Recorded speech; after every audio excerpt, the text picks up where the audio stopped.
active and playing 4 games and then not, and like not feeling the best, and then like frustrated of like how hard I worked in the off season, and then like all I do is rehab and like continue to do this process and just like trying to trust that the best I can. And obviously there's really frustrating days, and there's days where like it's a little bit easier and like you're very, very motivated and like you're close to the finish line of getting back and being back, and then like it's not like I have a training camp to like build up to like playing my first game again. It's like, no, like you're tossed into game 30. Like Caitlin Clark's expiration date might just be stamped for 2026. This isn't some far-off fantasy. It's a harsh, chilling reality that the WNBA doesn't want to face. If everyone can stop the pearl clutching for just a minute, and I say that as a turn of phrase, not because it's women's basketball, you'd realize this is the best thing imaginable for this league.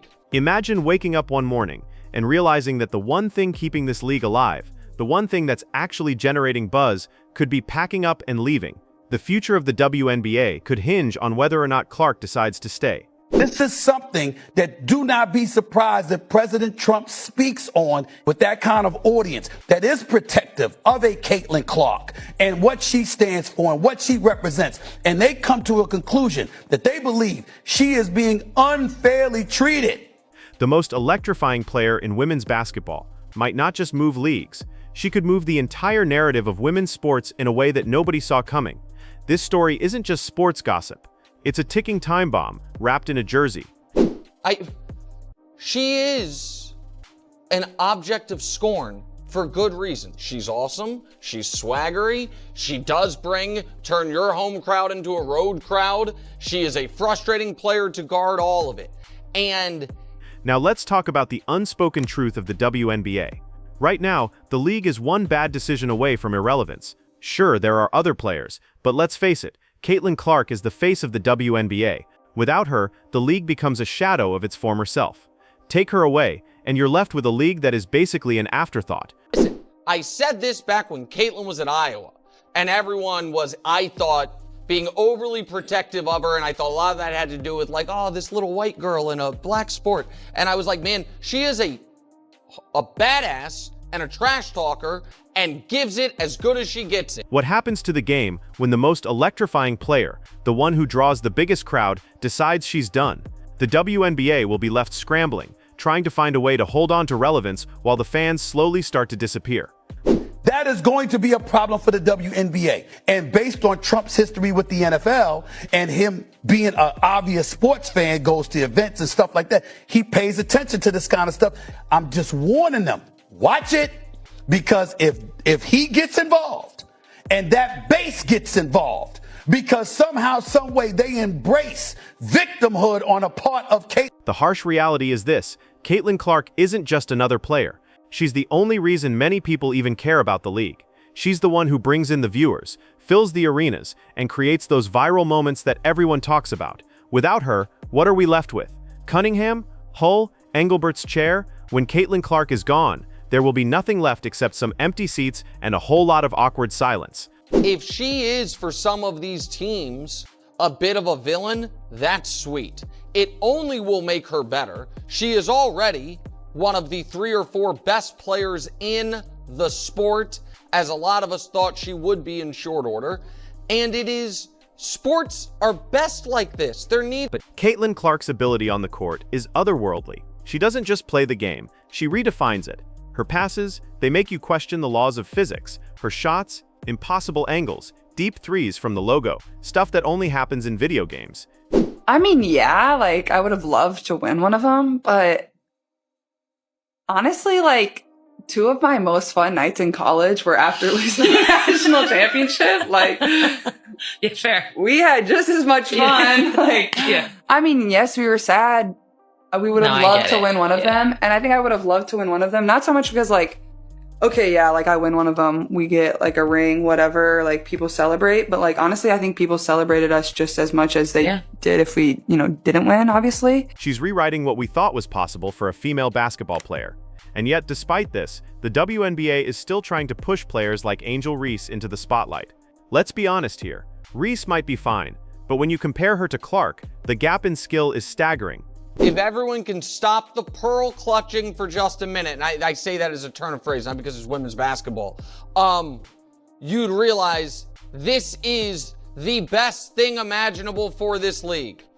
And listen, I said this back when Caitlin was at Iowa, and everyone was, I thought, being overly protective of her, and I thought a lot of that had to do with like, oh, this little white girl in a black sport. And I was like, man, she is a badass and a trash talker and gives it as good as she gets it. Let's break it down. Caitlin Clark is an offensive juggernaut. She can score at will, create opportunities for her teammates, and disrupt defenses in a way that is truly rare. But what really sets her apart is her vision. It's like she can see the game unfolding in slow motion while everyone else is still catching up. She threads needles with her passes and hits shots from angles that make even the most seasoned defenders look foolish. Good news and some bad news for those who are fans of pretend basketball. For those who are desperate to see the WNBA succeed, even though this dump of a league can't seem to get the hell out of their own way. Now, the WNBA, they refer to these people as fans, but the rest of us, we prefer to call them the mainstream media. And yet the league is pushing Reese as the face of the future. That's the kind of short-sighted thinking that could push this league to the brink of extinction. It's not just that the WNBA hasn't protected Caitlin Clark, it's that they're actively working against her success. Playoffs, but she was eliminated, swept in 2 games. But the WNBA, man, these players have been acting like they are victims. Now, Caitlin Clark has brought a whole bunch of eyes to the WNBA. And what do these players actually do? Folks, it has gotten really, really ridiculous, man, in the WNBA, because all these players are screaming racism for the fans. Yes, they are attacking the fans. The league seems intent on sabotaging itself by refusing to evolve with the times. The lack of proper officiating, it's becoming a joke. Refs are blowing calls left and right, and no one is held accountable. Caitlin Clark gets hacked, fouled, and then, in some bizarre twist, the refs call it on her. It's an ongoing nightmare that the WNBA refuses to address. It's like watching a high-stakes game of basketball that suddenly turns into a poorly executed reality show. And it literally like pisses me off when people are like, she's not the face of the league. Who would be? What? Sabrina? No. No, there's really good, well-known people in our league. I'm not discrediting them. Like, we have a lot of badasses in our league. Yeah. Like, hell yeah to that. I'm all for that. But when people try to argue that she's not the face of our league, Yeah. or if our league would be where we're at without her, you're dumb as shit. Yeah. You're literally dumb as fuck. But worse than the bad calls is the league's refusal to listen. If the WNBA really wanted to preserve its future, they'd be doing everything they can to protect their superstar. Instead, they continue to make half-hearted attempts at fixing problems that are clearly more complicated than they want to admit. And that's where the issue lies. The league is run by people who don't understand what it takes to nurture talent like Clark's. The worst part, they're not even trying to make the changes needed to keep her happy. Engelbert and the league's management seem content to sit back, pretend everything is fine, and hope that things will magically improve. Spoiler alert, it won't. Eyes to a fresh turd. These numbers without the roof from Waterloo look great. Instead of a freshly baked turd with no activity, there are definitely some flies attracted to this unbelievably bad product. In some cases, I've heard the WNBA even managed to attract a horsefly or two. But WNBA players, they are demanding million-dollar contracts, million-dollar salaries. WNBA players are demanding a larger portion of revenue. Now, notice their demands involve revenue, not profit. Why would Caitlin Clark stick around in the WNBA when she has the entire world at her feet? If she moved to the EuroLeague, she'd be joining an environment where she could be paid what she's worth. And more importantly, she'd be playing at a level of competition that could actually match her abilities. The EuroLeague offers her not only a better chance at winning international titles, but also a more supportive environment, with referees who understand the game, fans who respect her talent, and coaches who know how to build a team around her. Let's break it down. Clark would make significantly more money in the EuroLeague, and the media coverage would be on par with the NBA. Imagine Caitlin Clark stepping onto that stage. What would the WNBA have left? Without her, the league would lose its shine. It's not even a question of if she'll leave, it's about when.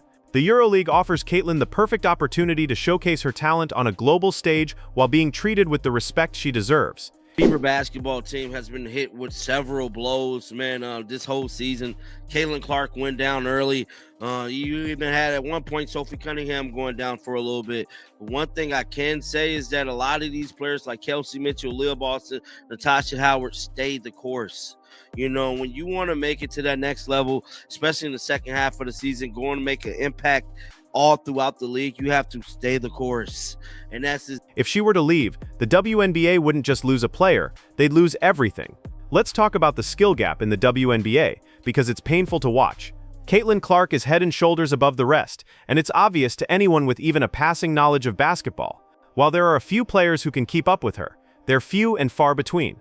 The rest of the league, let's just say the level of competition leaves much to be desired. Fans know it, players know it, and the WNBA, in its desperation, is trying to hide it under layers of forced hype. But that's the problem. The league is trying to convince us that players like Angel Reese are on Clark's level. The stats don't lie, though. Reese's shooting mechanics are far behind Clark's, her decision-making is slower, and her defense can't even be compared to what Clark brings to the table.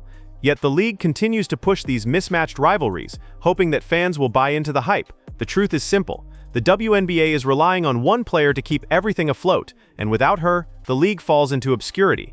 At this point, I think we all can agree that Caitlin Clark is going to be returning to action, but the question I have for all of you is, how many games do you think she needs under her belt going into playoff time for her to get into the swing of things? You want to see her play nothing in the regular season? First game back, she's in a series against the Phoenix Mercury. First game back, she's in a series against the Atlanta Dream. Do you want to see her play the 5 games remaining in the schedule? There's only 12 games left. So what happens when Caitlin Clark leaves? We've already seen the beginnings of the WNBA's decline, and it's going to get much worse without her. The ratings will take a nosedive. The attendance will drop. The hype machine that the league has relied on will crumble. The league will be left scrambling to find anyone to fill the void, but there won't be anyone on Clark's level. The WNBA is facing a future where they could become a footnote in the history of women's sports. When Clark walks, the league will face the consequences of their inaction. Sponsors will pull their deals. TV networks will stop airing games. The WNBA will lose the one thing that made it different from other leagues, Caitlin Clark's electrifying presence, and the league will have no one to blame but themselves. Let's talk about the fans. The WNBA has a loyal following, but let's be honest, they're there for Caitlin Clark. When she leaves, so do they. Fans are already saying it. If Clark goes, they're gone. They're not going to stick around for games that feature lackluster matchups with players who aren't even close to Clark's level. The WNBA will lose its fan base, and without a strong, dedicated audience, the league will wither. The basketball community will feel the impact as well. Coaches, players, analysts, everyone in the industry will feel the void left by Clark's departure. She's more than just a player. She's a symbol of what women's basketball can be. Losing her isn't just a hit to the WNBA.